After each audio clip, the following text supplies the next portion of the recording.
అండి, మీ పేరు? నా పేరు తేజ్ని రామశెట్టి, మాది నూజివీడు నియోజకవర్గం, జనసేన వీర మహిళ. మేడం, ముఖ్యంగా టీడీపీ జనసేన పొత్తుతో 2024 ఎలక్షన్లు రాబోతూ ఉన్నాయి. ఇక్కడ ముఖ్యంగా మాట్లాడుకుంటే పవన్ కళ్యాణ్ గారి మార్క్ రాజకీయం ఏ విధంగా ఉండబోతుంది అంటారు? పవన్ కళ్యాణ్ గారు ఇప్పుడు దాకా చెప్పారు, ఆయన ఏం చెప్పినా సరే మేము ఫాలో అవుతూనే వచ్చాము. ఆయన ఇప్పుడు పొత్తుకు వెళ్ళడానికి కారణం కూడా ఒక మార్పు రావాలి, సపోర్ట్ చేయాలి కాబట్టి రెండు పొత్తులో ఉండి గెలవాలని చెప్పి మేము కోరుకుంటున్నాం.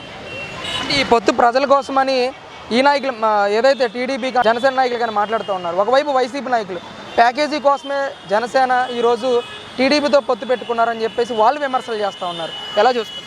2014లో కూడా పొత్తులో ఉన్నాం మేము. 2019 ఎవరికాళ్ళు పోటీ చేసాం. 2019 మమ్మల్ని పొత్తులో కలుపుకోకుండా చేసినందుకు వాళ్ళు ఇప్పుడు ఏమయ్యారు అనేది టీడీపీ వాళ్ళకి తెలుసు. ఇప్పుడు ఇది ఒక మిత్ర బృందం తరపున ఈ పొత్తు అనేది ఉంది తప్ప ప్యాకేజ్ వాళ్ళు ఎట్లా బురద జల్లాలనేది వాళ్ళకి తెలియదు కాబట్టి ప్యాకేజ్ అని చెప్పి మా మీద బురదలు జల్లడం తప్ప వాళ్ళు ఏమీ చేయరు. ఈ ఖచ్చితంగా 2024 వైసీపీ వాళ్ళకి తగిన శాస్త్రి తగిన బుద్ధి మేము చెప్తాం. అంటే ముఖ్యంగా పొత్తు తర్వాత టీడీపీ నాయకులు కార్యకర్తలు కానీ జనసేన నాయకులు కార్యకర్తలు కానీ పరస్పరం ఏ విధంగా ముందుకు వెళ్తూ ఉన్నారు? అసలు వీళ్ళ మధ్య గొడవలు తలెత్తే అవకాశాలు ఏమైనా ఉన్నాయా? ముఖ్యంగా మా అధినేత ఆలోచించే డెసిషన్ తీసుకుంటారు ఏ విషయమైనా సరే.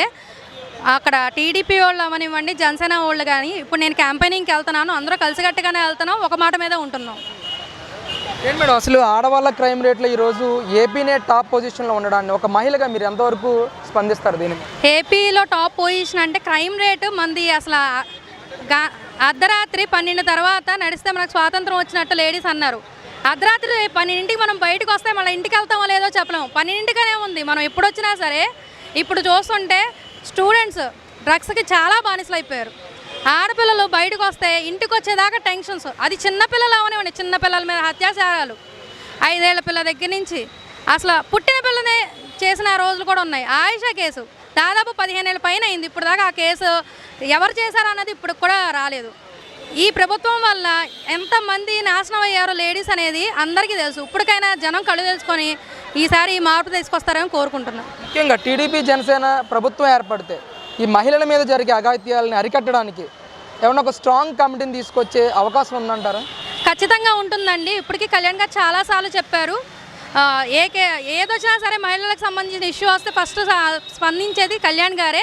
ఖచ్చితంగా ఇప్పుడు 2024లో ఎలక్షన్స్ తర్వాత ఖచ్చితంగా మేము గెలిచిన తర్వాత ఖచ్చితంగా దీని మీద స్ట్రాంగ్ డెసిషన్ తీసుకుంటారు. ముఖ్యంగా పవన్ కళ్యాణ్ గారి మీద కూడా వైసీపీ నాయకులందరూ తీవ్రమైన విమర్శలు చేస్తూ ఉన్నారు.